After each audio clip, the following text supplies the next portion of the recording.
বন্ধুরা, আমাদের সোনারতরী চ্যানেলে আপনাদের সবাইকে স্বাগত।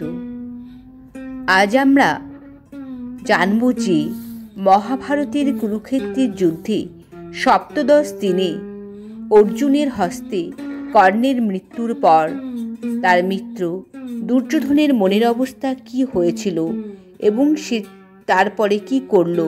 চলুন আজ আমরা সে কথা আরও একবার জানার চেষ্টা করি।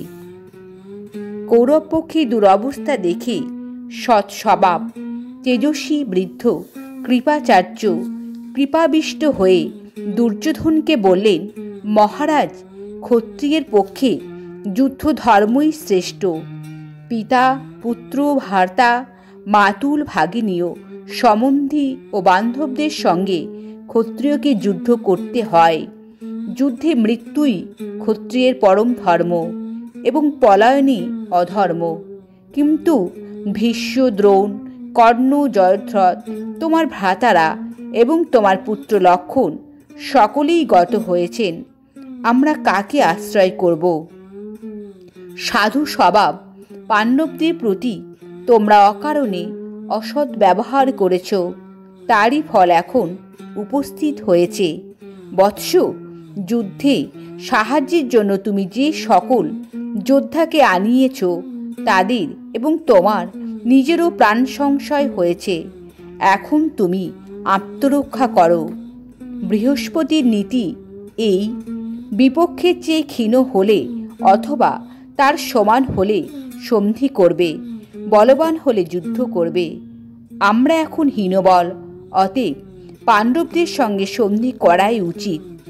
ধৃতরাষ্ট্র ও কৃষ্ণ অনুরোধ করলে দয়ালু যুধিষ্ঠির নিশ্চয় তোমাকে রাজপদ দেবেন। ভীম, অর্জুন প্রভৃতিও সম্মত হবেন। শোকাতুর দুর্যোধন কিছুকাল চিন্তা করে বললেন, সুহৃদদের যা বলা উচিত আপনি তাই বলেছেন। প্রাণের মায়া ত্যাগ করে আপনি পাণ্ডবদের সঙ্গে যুদ্ধও করেছেন। ব্রাহ্মণ শ্রেষ্ঠ মুমূর্ষুর যেমন ঔষধে রুচি হয় না, সেরূপ আপনার যুক্তি সম্মত হিতবাক্য আমার ভালো লাগছে না। আমরা যুধিষ্ঠিরকে রাজ্য থেকে নির্বাসিত করেছিলাম, তার প্রেরিত দূত কৃষ্ণকেও প্রতারিত করেছিলাম। এখন তিনি আমার অনুরোধ শুনবেন কেন? আমরা অভিমন্যুকে বিনষ্ট করেছি, কৃষ্ণ অর্জুন আমাদের হিতাচরণ করবেন কেন?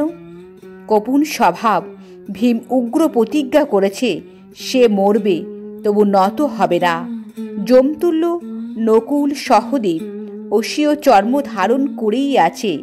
দৃষ্টদ্যুম্ন ও শিখণ্ডীর সঙ্গে আমরা শত্রুতা করেছি। দ্রুত সবাই সকলের সম্মুখে যিনি নির্যাতিতা হয়েছিলেন, সেই দ্রৌপদী আমার বিনাশ ও ভূর্তগণের স্বার্থ সিদ্ধির জন্য উগ্র তপস্যা করেছেন। তিনি প্রত্যহ হোম স্থানে শয়ন করেন। কৃষ্ণ ভগিনী সুভদ্রা অভিমান ও রাগ দর্প ত্যাগ করে সর্বদা দাসীর ন্যায় দ্রৌপদীর সেবা করেন।